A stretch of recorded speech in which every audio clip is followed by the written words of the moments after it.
Today on Investigate TV Plus, excessive procedures and extra hardware implanted in patients. I'm supposed to have several surgeries over the last decade, and I'll never get another surgery in my life again. I'd rather die. Critics point to possible consequences when doctors own a stake in the devices they use in surgery.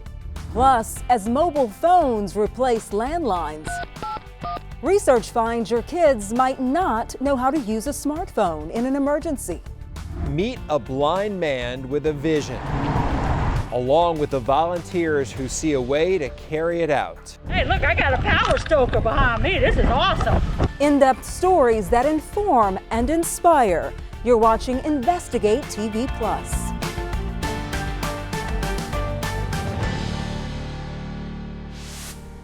First, we're diving into a little-known setup in the medical world, one that opponents say has led to unnecessary surgeries. Thanks for joining us. I'm Tisha Powell. And I'm Lee Zurik. We're talking about physician-owned distributorships. Our investigation reveals this setup can be so hidden that hospitals don't even realize they're paying doctors not just to operate, but for their own equipment.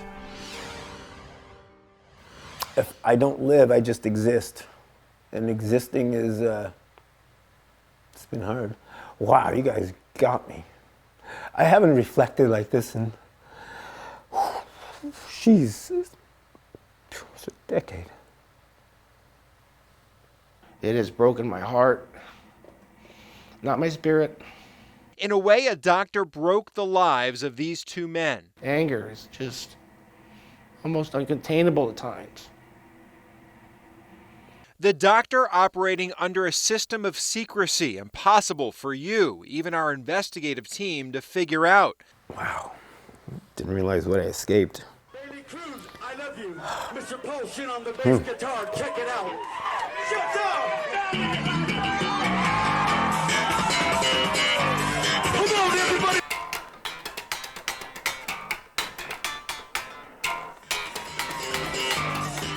This used to take up much of Paul Shin's time until the rock and roll musician tore some cartilage in his knee. That injury cascaded into a series of serious problems. A limp from his leg issue wound up causing back pain. That's when a doctor sent him to a specialist. So they recommended that you get an operation on your back? Yes, a medical procedure that was minimally invasive. Shin says the surgery involved a clamp and surgical material, but the material busted apart and he needed it removed. Here's what came out. Some pieces remain lodged in his spinal cord. I can't move because the pain's just so sharp. It's just debilitating. Public records show Shin was among many patients who sued Dr. Arya Sabit, who's been accused of multiple botched surgeries with high infection rates and surgical mishaps. Kevin Reynolds also sued after his mother died. She was a beautiful lady, heart of gold. Reynolds says he signed pre-op paperwork for a 1 or 2 level spinal fusion. He took it upon his own accord to do more levels. 3 to 4 levels in total, so 2 extra levels without our consent. What was unknown to many patients like Reynolds' mother, Sabit made money off of some of the screws, plates, and cages he used in surgeries. Sabit's setup is actually used by doctors all across the country. It's known as physician-owned distributorships, or pods. It's where the doctors own a piece of the company that supplies the hardware for surgeries. You have these egregious doctors that were throwing in hardware just for the sake of making money. Neurosurgeon Scott Lederhouse once served as president of the Association for Medical Ethics. He says by using their own company's hardware, doctors can make 2 or 3 times more money per surgery. Most of the doctors keep it in a stealth mode where they just will keep quiet about their involvement in the pod, making any money on the implants they put in. Right now, it's almost impossible to identify where pods are operating, even though they're required to publicly report ownership through a federal program called Open Payments. When we analyzed the most recent federal data, we only found 24 likely pods. The government believes many more exist and has concerns about these pods, even discussing evidence of pods doctors operating more often and sometimes unnecessarily. But some health law experts argue this story is more about some bad doctors instead of a bad business model. Because if a surgeon is doing unnecessary surgeries, to me that's a whole different issue, having nothing to do with what they own. That's a problem in and of itself. You know, to me, that's analytically a different question. But even this proponent of pods agrees there should be transparency when doctors profit off the hardware they use in surgery. This type of stuff wasn't disclosed, and it's not, I hate the word transparent in the medical field because I didn't experience any of that. Kevin Reynolds has taken his frustrations to Capitol Hill, testifying in his mother's memory, begging the government to step in and create rules for doctors that force disclosure and eliminate the ability to operate for profit. It's getting bigger. It's getting more prevalent. What are we going to do? What are they going to do? What is anybody going to do? Court records show his mother's surgery was one of more than 375 Sabat performed at a California hospital. Sabat then resigned and went to Michigan, where more accusations piled up. And in 2015, he pleaded guilty to healthcare fraud. A federal judge sent him to prison for 20 years. One step meant to force more transparency in reporting. The government changed the rules in 2022, requiring pods to clearly use that label in federal records. Coming up, an irreversible condition is not stopping a biker from enjoying his passion. Well, if I have it, I'm just going to have to, work it out. I'm going to have to live with it. Take a ride with the inspiring Blind Cycling Club touring New Orleans. But first, on Investigate TV Plus, more than half of U.S. 911 centers are facing their own emergency. Imagine you're having one of your worst days of your life and you have to be put on hold because we don't have enough people answering the phones on our side. We explore how emergency communication centers are working to fill positions that pick up the call for help. You can watch Investigate TV Plus anytime online. Just subscribe to our YouTube channel at Investigate TV. You can catch stories in full episodes.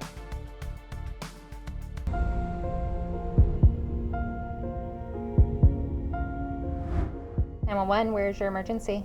The question you expect to hear, but for some, I've gotten no answer, like zero answer. And that's concerning people in Virginia calling for help. Multiple neighbors of mine have had the windows in their house shot out. I had a head-on collision occur in front of my house, which blew up both vehicles. The National Emergency Number Association calls it a 911 staffing crisis, and it's happening all over the U.S. And while this is not a new issue, the association believes the problem is getting worse. We have an in-depth look at what's being done to answer your call. No one's answering, and there's no voicemail. 911 centers are in need of operators, and it can delay people receiving critical care. What goes through my head is, what if it's a heart attack and you only have 3 minutes to save that person's life? They can't just keep recalling. The National Emergency Number Association reports at the beginning of 2023, 911 centers across the country were typically short-staffed by 30%. We would get hundreds sometimes of applicants each time we posted our vacancies, but these days we're not getting many. Right now is one of the worst times that we've ever seen. The association says it's critical that these centers are fully staffed to answer the estimated 240 million 911 calls made each year. Some people are upset that you didn't answer the phone, or don't understand that there's only X amount of people that can answer the phone, and then all the phones light up at once. Lori Gavia has been a Midland, Texas dispatcher for 2 decades, and she says they're working overtime to meet demand. The people that are on shift work, have to work a lot of their days off and just mandatories and stuff like that. So when you're fully staffed, or at least more staffed, then you can enjoy a day off. The 911 Association believes there should be a focus on recruiting and retaining employees. In Phoenix, the department added resources to help 911 operators manage their mental health. We have a peer support program with people who are qualified to help our employees. If someone took a hard call, that we're looking out for each other and we go and check on them. And in Springfield, Missouri, the department raised its starting salary nearly $5 an hour in 2 years to attract new dispatchers. There are amazing professionals here who are deeply dedicated to what they do, and we're really excited about getting more folks in here to join them. No matter the solution, neighbors just want peace of mind. Find out what is at the bottom of it. In February 2023, the International Academies of Emergency Dispatch and National Association of State 911 Administrators released a joint study looking into dispatchers leaving their jobs. It found in 2022, nearly 4,000 employees left close to 800 emergency centers across the country. Dispatchers with at least 1 year of experience reported leaving due to the stress of the job or for better work hours and better pay. As for retention, the study found agencies are struggling to meet the demand for pay increases and better benefits in areas where public safety budgets are already being squeezed thin.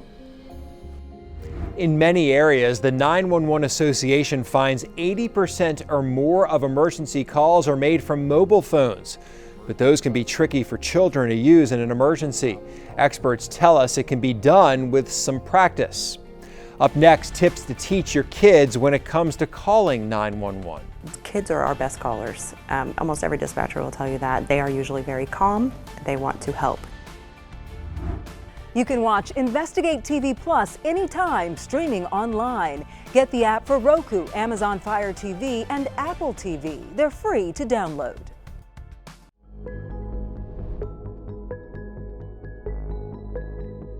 According to the American Academy of Pediatrics, a majority of kids as young as 2 know how to use a smartphone. But the research finds not all of them know how to use it to call 911. Heather Graff investigates the disconnect. In St. Louis, Missouri, a 10-year-old's quick thinking, I don't know, she just sounded like a zombie, saved his grandmother's life. Everything went black. And the only thing I could move was my finger to try to get my grandson's attention. I was screaming her name, and she wouldn't answer me. So I got her phone and dialed 911. Melanie Robinson suffered a diabetic episode, and doctors say her condition could have been worse if Keon didn't call 911 immediately. If he hadn't been there, I hate to think what would have happened. Thankful her grandson knew how to get help. But Leanna Timpone wasn't so sure if her kids would react the same way after a conversation at work got her thinking. She said that her son called 911. He pulled a chair to the wall, and so she just asked me, what is your plan of action for emergencies? As mobile phones outpace landlines, that's now a common question for first responders. It's evolved from being not only about child education, but also about parent education. Education that revolves around cell phones, as the Center for Disease Control reports more than 80% of children lived in wireless-only households in 2022. The American Academy of Pediatrics analyzed how 50 children between the ages of 4 and 9 would individually react in a simulated emergency. Less than half of the children in kindergarten and first grade recognized the emergency, and none were able to dial 911 or report it. However, in second and third grades, 80% of children recognized the emergency, but only 20% were able to call 911, and even fewer could answer the dispatcher's questions correctly. I'm going to bring up right there that emergency button that we push, and then that will allow me to call 911. Kyle Gaines with the St. Charles County Ambulance District recommends starting this lesson as young as 3 and practicing often. On-the-spot drills. Okay, where's mom's phone at? Where's dad's phone at?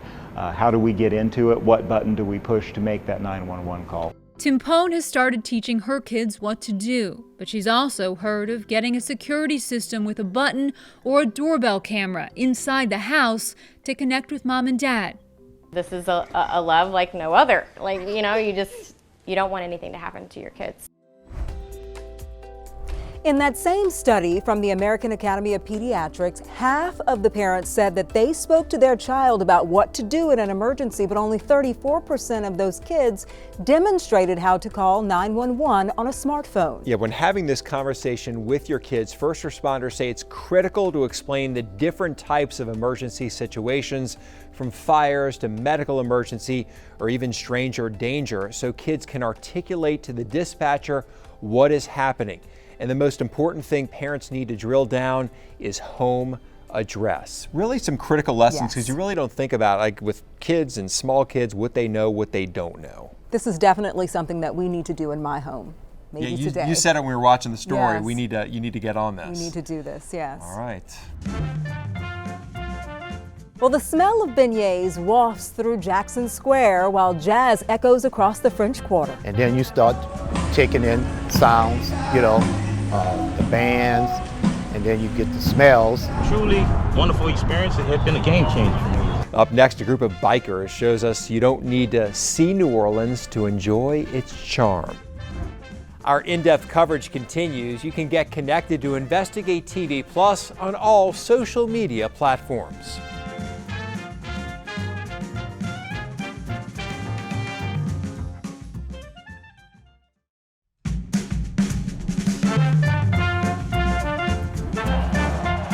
Home of the Saints and Mardi Gras, New Orleans is a city rich with history and attracts millions of visitors every year. From the vibrant live music scene to delicious Creole cuisine, there's more than one way to take it all in. And on any given Saturday, there's a special group that takes sensory rides through the city. Reporter Rob Masson joined them as they cruise through the Crescent City. Cash on your left. On a crisp mid-city morning, the bike ride is brisk along Bayou St. John. Little bump coming up, Dave. Gotcha. Going over the bayou. Gotcha. I'm gonna signal a left turn. For a growing number of bike riders, the serenity of the bayou, the beauty of the Esplanade Avenue architecture, and the sights of the French Quarter lay out in front of them with no windshield in the way. All right, we're coming up on Kevin. Let's slow down a little bit. But imagine this ride like this. Bump. Okay, big one. For these riders, this is the way it is. Pedal. With sounds, smells, and for those who used to be able to see, memories, which recreate the route. I do have a photographic membrane where I can identify with all these intersections, streets, some of the buildings, and just the layout of the city. A group riding blind, thanks to their pilots. A tour guide of sorts right in front of them. Looking at the Holy Rosary Dome straight ahead, Dave. Uh-huh. Beautiful. David Green thought his bike riding days ended after becoming blind 20 years ago due to progressive retinal disease. I mean, I was having fun. I was living, doing everything that a young man, wanted to do. For years, his eyesight deteriorated to where he could no longer see, but his desire to remain active never stopped. Oh, if I have it, I'm just gonna have to, work it out. I'm gonna have to live with it. Take it easy, easy. Green collected 8 bicycles built for 2 and a posse of bike enthusiasts willing to guide, pedal, and steer blind riders on a sensory journey through New Orleans. All right, we're rolling. A ride they thought they might never take. Look at this tire. There are tires to check. And remember that you have a wide load. You may clear, but the person in the back may not, so just kind of make sure. Last-minute marching orders before hitting city streets, which are often tricky. Check the rim tape real good, Nick. Okay. This Saturday morning bike club suffers 2 flats, which are quickly handled by sighted ride escorts. So the main thing is to be prepared. Quickly, they roll again, calling out for each other. Car's still behind us. Car back. And announcing cars coming up from the rear to ward off potential danger. They take off from Orleans and Moss, cruising beautiful Bayou St. John. Beautiful day. Oh my God, it's perfect. Kay Bowman is a first-time pilot on a tandem bike being ridden by Mel Marsalis. Oh, it's nice, cool, it was perfect. Just keeping up with, letting Mel know what's going on, what I'm doing. So he's guiding me from the back, and, he's really helpful. Then it's down Esplanade Avenue and over to the Lafitte Greenway, where the obstacles are fewer. But this group doesn't shy away from much. Green started the Blind Bike Club to get exercise and rises to a challenge from some Greenway kids who have no idea half this group can't see.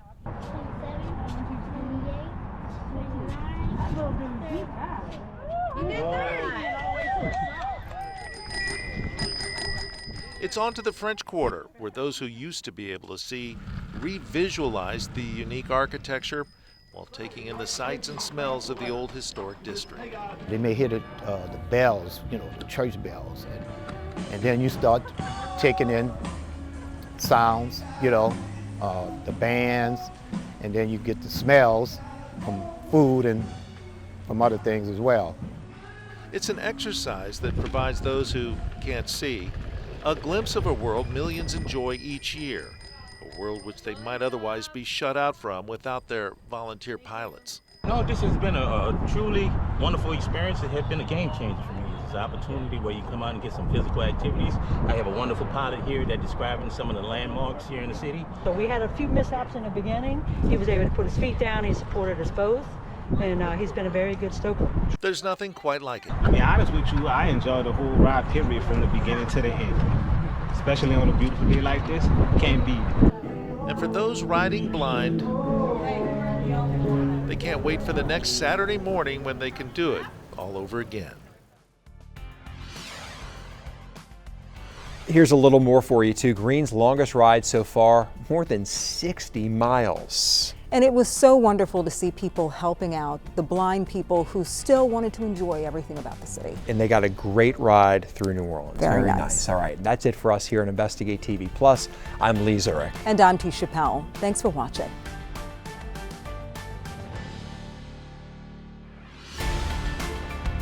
Next time on Investigate TV Plus, couples facing infertility and planning a family can cost a fortune. We've had to deplete savings, we've had to borrow, we've had family donations. The push to lower costs for people struggling to grow their families.